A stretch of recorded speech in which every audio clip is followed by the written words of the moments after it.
দুটা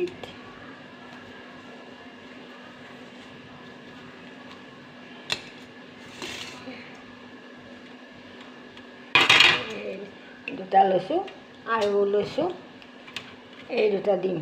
আজি কেনেকৈ বনাওঁ আপোনালোকক অকণমান ক'ম। মানে আজি অৱশ্যে মোৰ চব্জি আছে লাও, তাৰপৰা কালিও খাইছোঁ লাও, সেইকাৰণে মই ভাবিছোঁ আজি লাওটো নাখাওঁ, কিবা দালি বনাওঁ আৰু এই ডিমকেইটাকে অকণমান কিবা এটা বেলেগকৈ বনাওঁচোন, খাই ভাল লাগিব, সেইবুলিয়ে এই ডিমকেইটা লৈছোঁ। আৰু মই মানে কিছুমান কথা ক'ম বুলিয়ে আহিছোঁ আপোনালোকৰ মাজলৈ। ক'ম মানে কি, মানুহৰ অভাৱে আৱিষ্কাৰৰ মূল নহয় জানো। যেতিয়া আপোনাৰ অভাৱ হ'ব বা অলপ কামৰ কষ্ট হ'ব বা কিবা খোৱা বোৱাত কষ্ট হ'ব বা কিবা বস্তু ধৰক নাটনি হৈছে, তেতিয়া আপুনি মুখত টানি টুনি চলে ন। ঠিক তেনেধৰণে মানুহে সেইকাৰণে অলপ টানি টুনি চলিবলৈও শিকিব লাগে। টানি টুনি চলিলে নিজৰ কাৰণে ভাল। আৰু মই ভাবিছোঁ কি, যেতিয়া মানুহৰ বস্তুবিলাক নাইকিয়া হয় তেতিয়াহে মানে বস্তুবিলাকৰ মূল্য বুজি পোৱা যায় ন। তাৰপিছত আজি মানে মোৰ কি হৈছে, আজি 3 দিনমানৰ পৰা মোৰ পানীটো শুকাই গৈছে, মানে টিউবৱেলৰ পানীটো শুকাই গৈছে।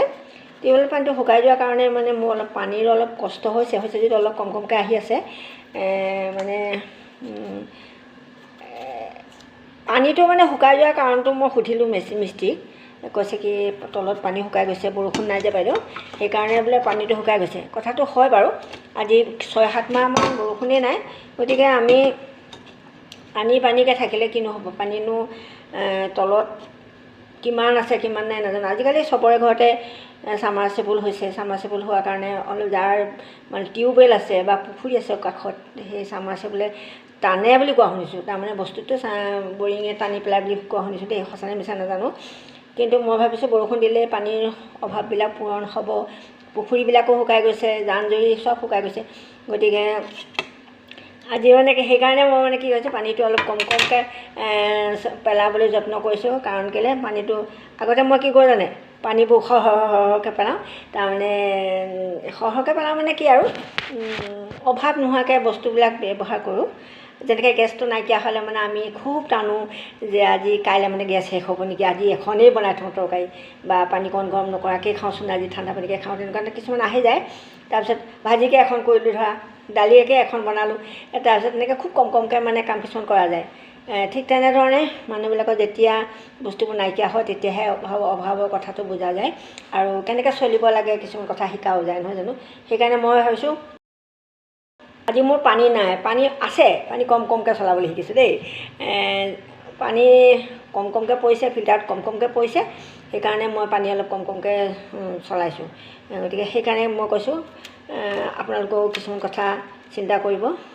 যেতিয়া বস্তু থাকিলে বুলি অভাৱ নোহোৱাকৈ যেতিয়া থাকিব, তেতিয়া মানে আপুনি উপলব্ধি কৰিব নোৱাৰে যে এইবিলাক বস্তু বৰ টানকৈ চলিব লাগে, নহয় জানো।